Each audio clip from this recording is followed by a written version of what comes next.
So last night at around 6 p.m., I found out that I got laid off from my job. And I was in shock at first because I've been at this job for almost 2 years now. And it was actually my first kind of real full time marketing job. And I had a moment where I was like, okay, this sucks, but it was kind of my time. I've actually been wanting to start this channel for a while, and I had a couple ideas about what it could be about. And I think I needed a fire under my ass to get started because there's always a good excuse to not do something, right? Like it's not the right time, or I have to get my ideas right first. I'm not sure what it's going to be about. And then something happens, and then you're like, okay, now is the time, I guess. It's so much easier to have an excuse not to do something than an excuse to do something. So I have an excuse to start now. But the other reason it's okay is because I'm kind of like a 2 year girl. So a lot of things in my adult life have been 2 years, and then I'm ready to move on to the next thing. And it's so funny because my 2 year anniversary was coming up at my job.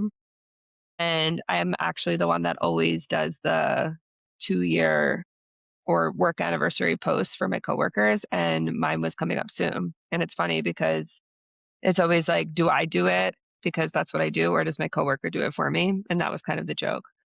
So I was super shocked.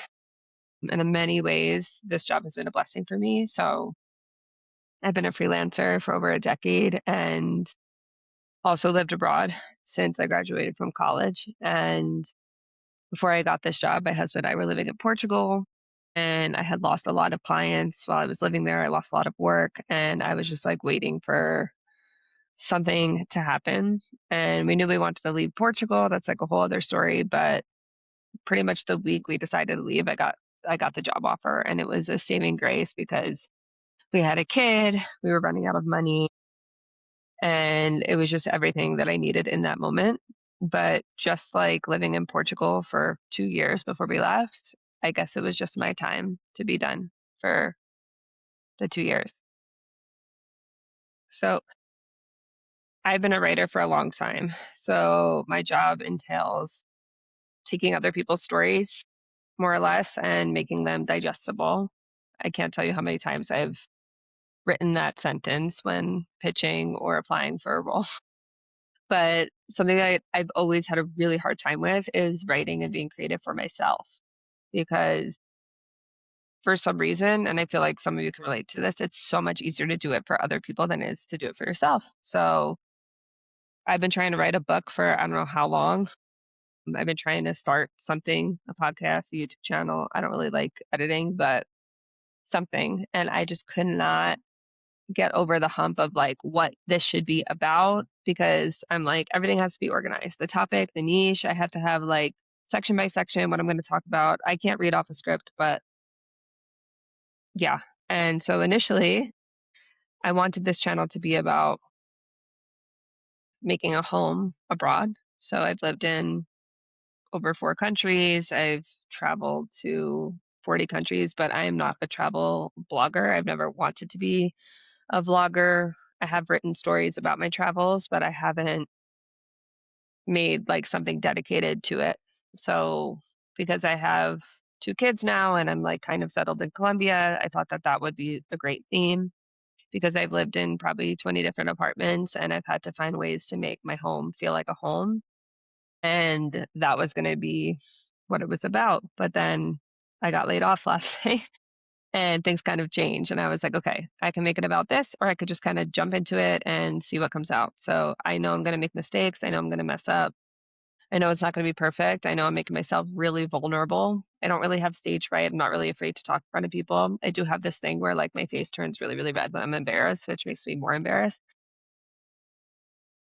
But yeah, no time like the present. So I hope to talk about a lot of things, being home in another place, but also, yeah, the ebbs and flows of remote working, work in general, being abroad. I have a lot of crazy stories I want to share.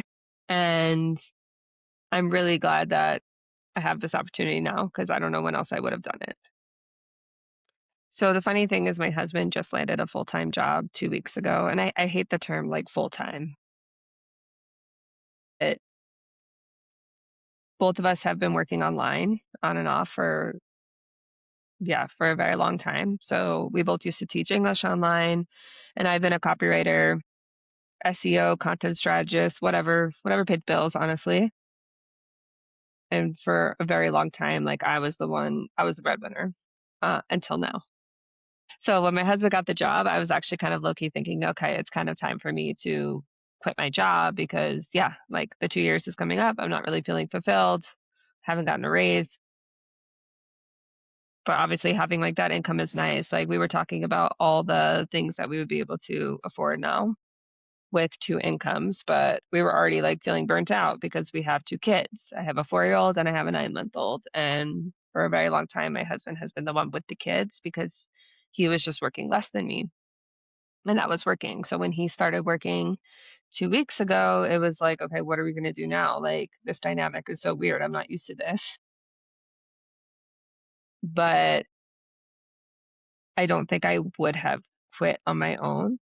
So even though it stings, I think it's a blessing in disguise because, yeah, if they didn't do it to me, like I was probably just going to hold on as long as I could. And I knew I wanted to like work on other projects. So here I am working on the project.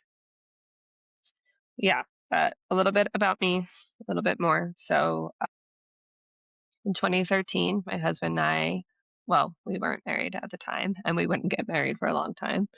We, I was supposed to do the Peace Corps actually, and I decided for a multitude of reasons that it wasn't for me.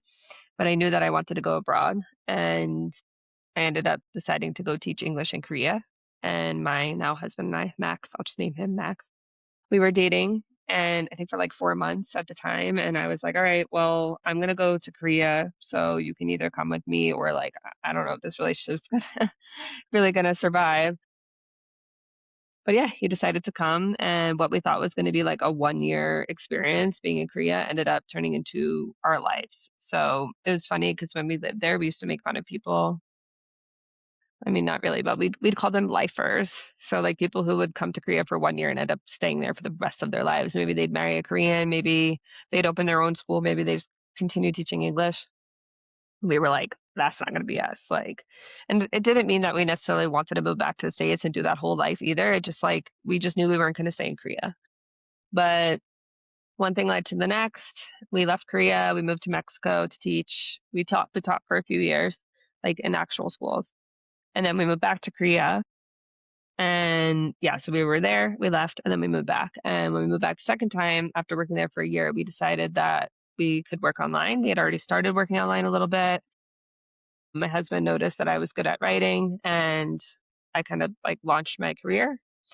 And we ultimately decided to move back to Mexico. So it was like Korea, Mexico, because we didn't earn a lot of money, but we needed to live somewhere where we could survive. And that was Toluca, Mexico at the time. And we lived there, you guessed it, for about 2 years before we moved to Mexico City. And then we were like, okay, we're going to move back to the States and we're going to do this whole US thing. And we did that for 2 years during the pandemic. I'll probably get into that in another episode. But yeah, it was also 2 years that we decided to move to Portugal. And that was supposed to be for 5 years because we were pursuing the Portuguese citizenship, but it ended up being two. And I think that's just, I don't know. I just feel like it's become a pattern in my life that after 2 years, I'm like ready for a new thing. So now my husband and I have been here in Bogota, Colombia for also almost 2 years. But unlike the other places I've lived, I have no interest in leaving Bogota. I love it here. We love Colombia. But I guess like something else had to be capped or had an expiration date. And that was my job. So the one thing I have to say though is because I've done the freelancing thing and I've lived abroad and I've always gone through changes, it's helped me weather the storm a lot better. So I think I could have easily been devastated by the news. And I think I was a little bit at first, but I've learned through all these years abroad and all the different roles that I've held that life is just like that sometimes, and sometimes it's actually a blessing in disguise. Um, so anyway, it's all to say that none of us really have it figured out. I talked to someone recently that like a full-time job is actually not more stable necessarily than freelancing because you just don't know. You could get laid off and then you have all your eggs in one basket, right? We know this. But I think the actual work in each of those scenarios is different and might suit you at different times in your life. And right now that situation is suiting me, has been suiting me.